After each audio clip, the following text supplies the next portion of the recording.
যে ছেলে মেয়ে প্রেম করে তাদের এটাকে প্রেম নাম দেওয়া এবং ভালোবাসা নাম দেওয়া ইসলামকে অপমান করা। এখনো বুঝেননি? এই সম্পর্কটার ইসলামে কি নাম আছে? জেনা। এই সম্পর্কটার ইসলাম কি নাম দিয়েছে? জেনা।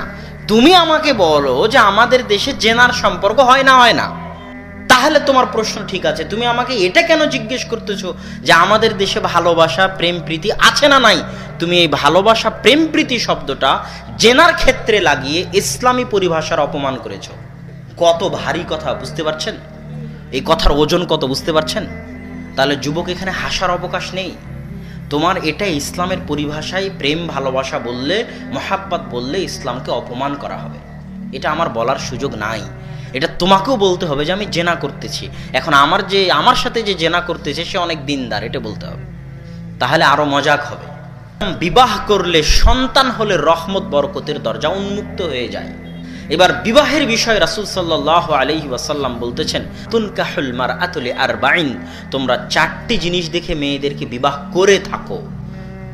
লিমালিহা, লিহাসাবিহা, লিজামালিহা ওয়া লিদীনিহা ফাজফার বিযাতিদ্দীন। তোমরা ধন দৌলত, বংশমর্যাদা, সৌন্দর্য, টাকা পয়সা দেখে, দিনদারিতা দেখে তোমরা মেয়েদের পছন্দ করো, তবে আমি মুহাম্মদ সাল্লাল্লাহু আলাইহি ওয়াসাল্লাম তোমাদের বলে যাচ্ছি, তোমরা যদি বিবাহ করার সময় মেয়ের মধ্যে টাকা পয়সা নাও পাও সমস্যা নাই, সৌন্দর্যতা নাও পাও সমস্যা নাই, বংশমর্যাদা নাও পাও সমস্যা নাই, তবে অবশ্যই যেন তোমার স্ত্রীর মধ্যে দিনদারিতা থাকে। দিনদারিতা দেখে তুমি স্ত্রী চয়ন করো। এখন যুবক বলতেছে যে আমি যার সাথে প্রেম করি সে অনেক দিনদার, 5 ওয়াক্ত সালাত আদায় করে। এর চাইতে হাসি মজাকের কিছু আছে? যে দিনদার সে পরপুরুষের সাথে কথা বলবে? অসম্ভব। এখন তুমি বলো যে তোমার সাথে জেনায় লিপ্ত আছে সে দিনদার কিনা। ভালোবাসা বলিও না, প্রেম বলিও না, তাহলে ইসলামের অপমান হবে। সম্মানিত উপস্থিতি, তো দিনদার মেয়ে কেন বিবাহ করতে হবে? দিনদার, পরহেজগার, তাকওয়াবান মেয়ে কেন বিয়ে করতে হবে? কেননা একটি আদর্শ ইসলামী পরিবারের সবচেয়ে বড় ভিত্তি, সবচেয়ে বড় খুঁটি, সবচেয়ে বড় স্তম্ভ হচ্ছে সতী, পরহেজগার, তাকওয়াবান স্ত্রী। এই সতী, তাকওয়াবান, পরহেজগার স্ত্রীর মূল্য আল্লাহ এবং তার রাসূলের নিকটে, ইসলামের নিকটে সীমাহীন ও অপরিসীম। রাসূল সাল্লাল্লাহু আলাইহি ওয়াসাল্লাম বলছেন, ইন্নাদ দুনিয়া কুল্লুহা মাতা, দুনিয়া এবং দুনিয়ার মাঝে যা কিছু আছে সবই সম্পদ।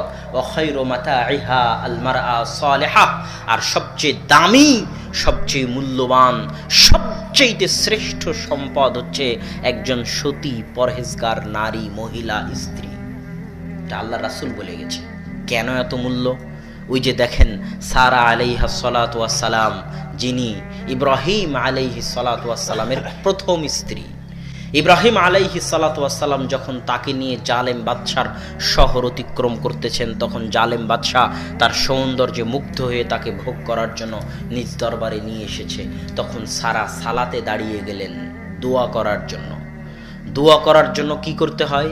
সালাতে দাঁড়াতে হয়। আপনাদের সমাজে একসাথে হাত তুলে দোয়া হয় নাকি? এখনো হয় না? আলহামদুলিল্লাহ, তাহলে বলার প্রয়োজন নাই। দোয়া করার জন্য কোথায় দাঁড়াতে হয়?